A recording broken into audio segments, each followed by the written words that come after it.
여러분 안녕하십니까? 6월 25일 목요일 뉴스투데이 경남 시작합니다. 먼저 오늘의 주요 뉴스부터 보겠습니다.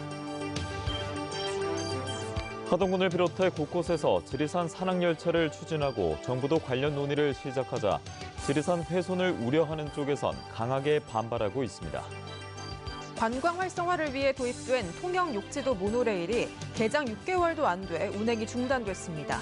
레일에 치명적인 결함이 발견됐기 때문입니다. 취임 2년을 맞은 김경수 도지사가 후반기엔 경남형 뉴딜 정책으로 민생 경제를 안정시키겠다고 밝혔습니다. 또 도지사 재선 도전 의사도 나타냈습니다. 6.25 한국전쟁 기획 뉴스. 오늘은 전쟁과 관련된 경남의 주요 현충시설에 담긴 이야기와 의미를 짚어봅니다. 지리산이 댐과 케이블카에 이어 이번엔 산악열차 논란에 휩싸였습니다. 곳곳에서 산악철도를 높게 나서고 정부도 관련 논의를 시작하자 지리산 훼손을 우려하는 주민들과 환경단체들이 강하게 반발하고 있습니다. 이준석 기자입니다. 구름 속으로 지리산 능선이 웅장하게 펼쳐집니다. 하동군이 알프스 하동 프로젝트란 이름으로 민자 1,500억 원, 공공예산 150억 원을 들여 산악열차와 산중호텔 같은 관광시설을 지으려는 곳입니다. 쌍계사에서 형제봉, 청학동으로 이어지는 철도는 20.8km, 정류장만 6곳으로 2024년 완공 예정입니다. 문제는 환경훼손, 지리산 생태계 파괴와 단절은 불가피합니다. 산지관리법도 중턱 이상의 산지 개발을 금지해 사업 추진은 사실상 힘듭니다. 이런 상황에서 기획재정부가 최근 사회적 타협 방식인 한 걸음 모델의 3대 과제로 알프스 하동 프로젝트를 선정하면서 논란은 불거졌습니다. 결론을 정해놓고 가는 것이 아니고 이해관계자 간 또한 전문가 간에 공동으로 같이 논의해보면서 답을 찾아가는 과정입니다. 하지만 정부는 산림관광 활성화를 위한 특별법 제정을 규제 혁신 방안으로 제시한 바 있습니다. 한 걸음 모델이 산지 규제 완화를 위한 형식적인 절차가 아니냐는 의구심을 환경단체들이 갖는 이유입니다. 지리산 훼손을 우려하는 주민들은 산악열차 반대 대책위를 구성하고 다음 달 11일 1차 반대 집회를 열기로 했습니다. 일제에 의해서 이 봉우리마다 새말뚝을 박아서 이 한민족의 정체성을 파괴하고 또 우리 역사 말살 정책을 펼쳤던 그들과 똑같은 행위를 하겠다는 거나 마찬가지이기 때문입니다. 해서는 안 됩니다.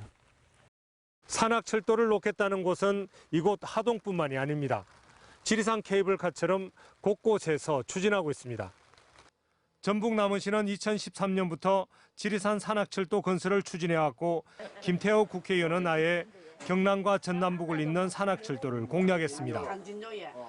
지리산 산악열차 논란이 본격화한 가운데 기획재정부는 오늘 알프스 하동 프로젝트 관계자가 참여하는 한 걸음 모델 논의를 시작합니다. MBC 뉴스 이준석입니다. 관광 활성화를 위해 도입된 통영 욕지도 모노레일이 개장 6개월 만에 운행이 중단됐습니다. 레일에 치명적인 결함이 발견됐기 때문인데 앞서도 잦은 결함을 드러내 벌써부터 우려를 자아내고 있습니다. 부정석 기자입니다. 지난 1월 개장한 통영 욕지도 모노레일입니다. 욕지도 천왕산을 오르내리며 남해안 다도해의 절경을 구경하려는 관광객들의 편의를 돕고 있습니다. 하지만 일부 레일에서 치명적인 결함이 발견돼 여름 성수기를 앞두고 멈춰섰습니다. 개장한 지 6개월 만입니다. 성차감이 차이가 있어가지고 6월 4일 날 상부에서부터 전체 전수조사를 했습니다. 그때 레일이 조금 이상한 걸 발견했습니다. 차량 바퀴와 접촉하는 상당부가 눌리면서 곡선 부분이 내려앉았는데 이 때문에 진동과 소음은 물론 계속 운행할 경우 차량 멈춤이나 미끄러짐 등 안전사고가 우려되고 있습니다. 전체 700개의 레일 중 변형된 레일만 55개로 거리로 따지면 200m에 이릅니다. 모노레일 운영사인 통영관광공사는 이달 중 변형된 레일을 우선 교체하고 하반기 안으로 문제가 될 수 있는 모든 레일을 바꾸기로 했습니다. 또 레일 변형 원인 조사와 함께 시공사에 휴장에 따른 손해배상을 청구할 계획입니다.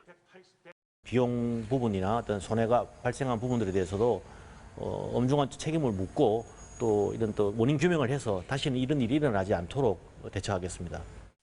6개월 만에 멈춰선 욕지도 모노레일. 관광 활성화라는 당초 기대와는 달리 골칫거리로 전락할지 모른다는 우려가 나오고 있습니다. MBC 뉴스 부정석입니다. 자신이 사는 아파트에 불을 지르고 흉기를 휘둘러 22명의 사상자를 내 1심에서 사형 선고를 받은 안인득에게 어제 항소심 재판부가 형을 낮춰 무기징역을 선고했습니다. 심신미약 상태에서 범행을 저질렀다는 안인득의 주장이 받아들여진 겁니다. 서창훈 기자가 보도합니다. 지난해 4월 중순 경남 진주의 한 아파트에 불을 지르고 흉기를 휘둘러 주민 5명이 숨지고 17명이 다친 안인득 사건. 부산고등법원 창원재판부 형사 1부는 안인득에게 1심 판결보다 감형된 무기징역을 선고했습니다. 재판부는 범행 내용을 보면 매우 잔혹해 사형 선고가 맞지만 사건 당시에도 안인득은 조현병이 있었고 정신 감정 결과 등을 미뤄볼 때 피해망상과 관계망상이 심각해 정상적인 사고를 하지 못한 것으로 보인다고 판단했습니다. 이번 재판의 쟁점이었던 안인득의 심신미약 여부가 인정된 겁니다. 범행 당시에도 피해망상, 관계망상 등으로 사물을 변별하거나 의사를 결정할 능력이 미약한 상태에 있었다고 판단하였습니다. 앞서 지난해 국민참여재판으로 열린 1심에서는 시민배심원단 9명 중 7명이 심신미약 인정 여부에 대해 인정할 수 없다는 의견을 냈습니다. 당시 재판부도 이 같은 의견을 받아들여 안인득에게 사형을 선고했고 안인득은 양형이 부당하다며 항소했습니다. 이번 항소심에서 감형 결과를 받아든 안인득은 1심 선고 뒤 고함을 질렀던 모습과 달리 별다른 반응 없이 법정을 빠져나갔습니다. 이 모습을 지켜보던 유가족 일부는 눈물을 쏟으며 한동안 자리를 떠나지 못했습니다. MBC 뉴스 서창우입니다.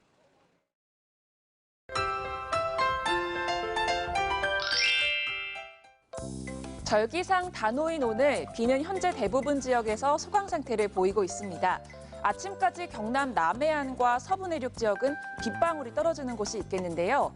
경남 남해안을 중심으로는 낮에 다시 비가 시작돼 밤까지 이어질 것으로 보입니다. 이 지역은 오후부터 밤 사이에 5에서 30mm가량의 비가 지나가겠습니다. 오늘 습도가 높아 공기의 꿉꿉함이 감돕니다. 낮 기온은 어제만큼 오르면서 큰 더위는 없겠는데요. 오늘 창원의 아침 최저 기온 21도, 진주는 22도에서 시작합니다. 낮 기온 창원 26도, 진주 27도까지 오르면서 어제와 비슷하겠습니다. 위성 영상 보시면 오늘 대체로 흐린 날씨를 보입니다. 비구름대가 경남 지역을 거의 벗어나긴 했지만 출근 시간대 빗방울이 떨어지는 곳이 있겠습니다. 오늘 비가 오는 남해안 지역은 상대적으로 낮 기온이 크게 오르지 못합니다. 아침 기온부터 보시면 밀양 23도, 함안 22도에서 시작하고요. 낮에는 밀양 28도, 거제 25도까지 오르겠습니다. 서부 지역 보시면 거창 21도, 산청 22도에서 시작합니다. 낮에는 거창 27도, 합천 28도까지 오르겠습니다. 바다의 물결은 최고 2.5m까지 일겠습니다. 내일부터는 다시 기온이 올라 더위 조심하셔야겠습니다. 휴일인 일요일부터는 쭉 비 소식이 있습니다. 날씨 정보였습니다. 김경수 도지사가 취임 2년을 맞았습니다. 반환점을 돈 건데요. 어제 기자회견을 열었는데 후반기에는 경남형 뉴딜 정책으로 민생 경제를 안정시키는 도정을 이끌겠다고 밝혔습니다. 또 성과를 내기 위해선 8년이 필요하다며 재선의 의지도 숨김없이 드러냈습니다. 윤주화 기자입니다. 김경수 지사는 지난 2년의 주요 성과로 남부내륙철도 정부사업 확정과 스마트 산단, 스마트 항만 진해 유치 등 대형 국책사업 유치를 꼽았습니다. 전반기가 제도와 기반을 닦는 시간이었다면 후반기엔 민생 경제를 안정시키고 도민이 이를 체감할 수 있도록 하겠다고 밝혔습니다. 제조업 혁신의 연장선인 스마트 뉴딜, 기후위기 대응을 위한 그린 뉴딜, 복지 안전망을 강화하는 사회적 뉴딜 등 경남형 3대 뉴딜 정책을 실현 방안으로 제시했습니다. 그동안 우리가 추진해왔던 스마트 공장, 스마트 산단을 포함한 스마트팜, 스마트 양식, 그리고 스마트 시티까지 디지털 뉴딜을 포함한 스마트 뉴딜을 통해서 경남의 새로운 미래를 총리실 검증 작업이 막바지인 동남권 신공항 문제는 지역 간 소모적 논쟁을 종식하는 쪽으로 매듭지어져야 한다고 강조했고 공약 1호였던 남부 내륙철도에 대해선 노선 직선화가 아닌 다른 방법으로 창원 시민의 불편을 해소해야 한다는 입장을 밝혔습니다. 창원 시민들의 불편을 해소하는 방향으로 반드시 대안이 나와야 한다, 이렇게 생각합니다. 그것이 서부 경남 KTX의 노선을 조정하는 방식은 저는 적절하지 않다고. 개인적인 정치적 거취와 관련해선 도지사 연임 도전 뜻을 피력했습니다. 성과를 내고 약속을 지켰다라는 그런 평가를 받으려면 적어도 한 8년 정도의 기간은 좀 필요한 것 같아요. 도전을 해보니까. 하지만 도정 출범과 동시에 시작돼 임기 마지막까지 이어질 것으로 보이는 드루킹 댓글 공모와 관련한 재판은 김경수 호의 가장 큰 정치적 걸림돌이 될 것으로 보입니다. MBC 뉴스 윤주화입니다.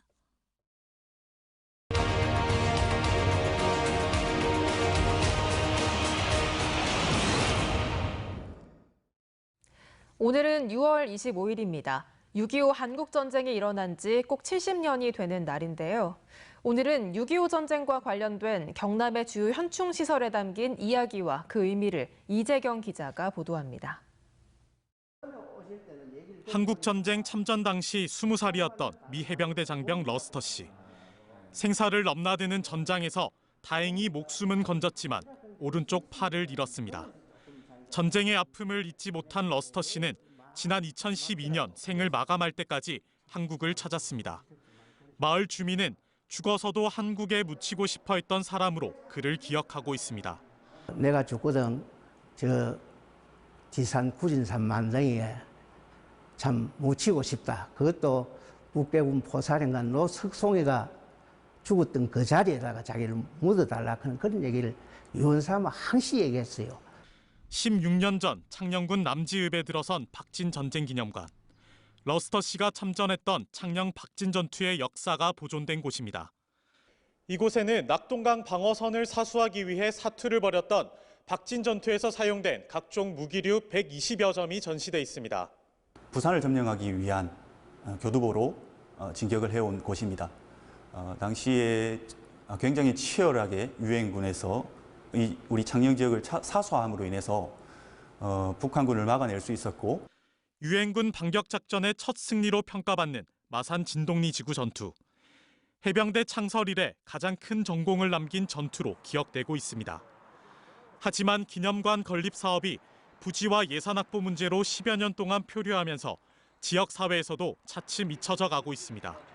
특히 우리 6.25 때의 최고의 격전지였고 최초의 격전지로서 승리의 자리다 보니까 우리 안보관을 꼭 추진을 해야 된다고. 경남의 현충시설은 모두 239곳. 이 가운데 114곳이 한국전쟁과 관련된 현충시설입니다. 국민들이 즐겨 찾는 시설이 될 수 있도록 지역 관광지나 지역 행사 등과 연계한 다양한 프로그램을 발굴, 지원하고 있고, 70년 전 그날의 치열했던 역사를 기념하는 현충시설. 곳곳에 담긴 숭고한 희생정신을 되새기는 일은 지금을 살아가는 우리의 몫입니다. MBC 뉴스 이재경입니다. 투데이 경남 순서입니다. 진주시 장애인체육회 코로나19 극복 물품 기부가 오늘 오후 3시 진주시 체육회 회의실에서 열립니다. 시네아트 리좀 100년의 기억 6.25 특별시사회가 오늘 오후 5시 창원 시네아트 리좀에서 열립니다. 의령소방서 의용소방대 연합회장 이취임식이 오늘 오후 4시 의령소방서에서 열립니다. 법수면 그라운드 골프 클럽 회관 개관식이 오늘 오후 2시 함안 법수면 그라운드 골프장에서 있습니다.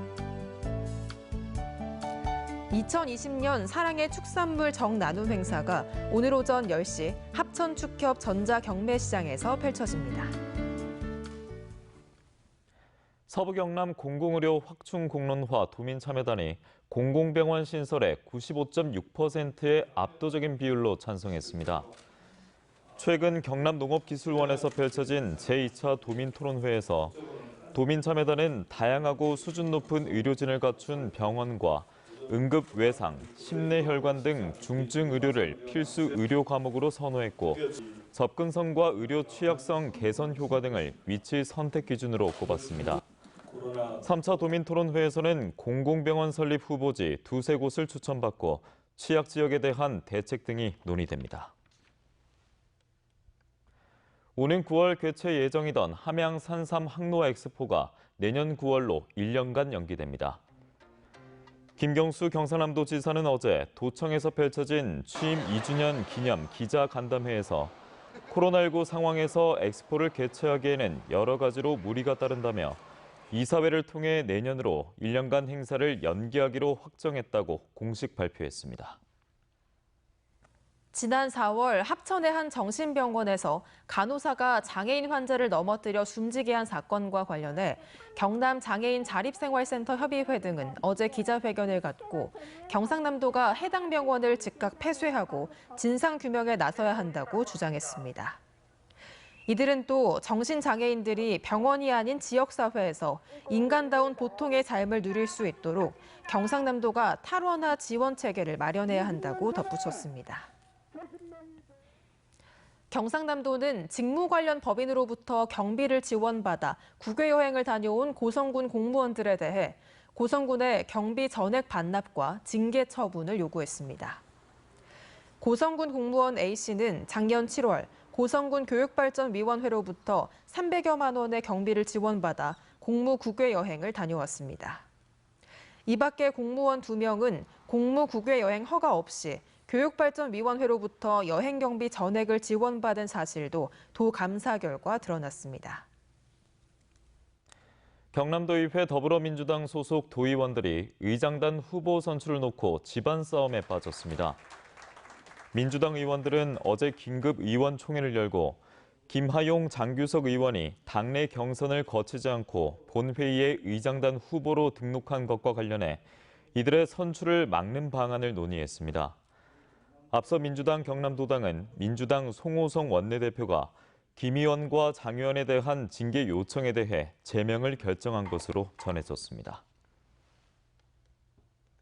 경남에서 유일하게 남은 창원시 서성동 성매매 집결지의 종사자를 보호하고 자립 자활을 지원하는 조례안이 창원시 의회를 통과했습니다. 문순규 의원이 발의한 조례안은 성매매 종사자가 집창촌을 벗어나길 원할 때 창원시가 생계유지와 주거안정, 직업훈련 등의 비용을 예산으로 지원할 수 있습니다. 진주시가 코로나19 극복을 위한 희망 일자리 사업을 추진합니다. 희망 일자리 사업은 지난 4월부터 추진하던 진주형 일자리 사업을 이은 것으로 청년 일자리 582명, 생활방역 422명 등 모두 2,190명을 이달 말까지 모집합니다. 남해군이 코로나19의 장기화와 2차 유행에 대비해 환자나 의심 환자를 안전하게 수송하기 위해 음압 특수구급차 한 대를 구입해 운행에 들어갔습니다. 음압 특수구급차는 호흡기 병원체의 외부 유출을 막는 특수 기능과 의료진들의 2차 감염을 막기 위해 운전석이 완전 격리된 구조를 갖추고 있습니다. 통합 10주년을 맞이하는 창원시가 효율성을 강화하기 위해 본청 환경녹지국과 도시정책국을 환경도시국으로 통합하고 문화관광국은 문화체육관광국으로 조직 개편을 시행합니다. 또 포스트 코로나에 대비해 보건위생과를 신설했으며 마산항 개항 120주년을 맞아 신해양 거점 도시로 도약하기 위해 항만물류과를 해양항만수산국에 편제했습니다. 마산 로벌랜드 테마파크 노동조합은 어제 경남도청 앞에서 기자회견을 열고 정규직 고용 승계와 처우 보장을 촉구했습니다. 노동자 113명은 지난해 서울랜드 서비스에 정규직으로 채용됐지만 로벌랜드 운영사가 어린이 대공원으로 바뀌면서 사측이 1년 단위 비정규직 계약을 제시해 80여 명이 이 제안을 받아들이고 나머지는 반발하고 있는 상태입니다. 이에 대해 로벌랜드 재단은 운영사가 아닌 관리사로 노동자의 인사노무에는 관여하지 않는다고 밝혔습니다. 지금까지 뉴스투데이 경남이었습니다. 함께해 주신 여러분 고맙습니다.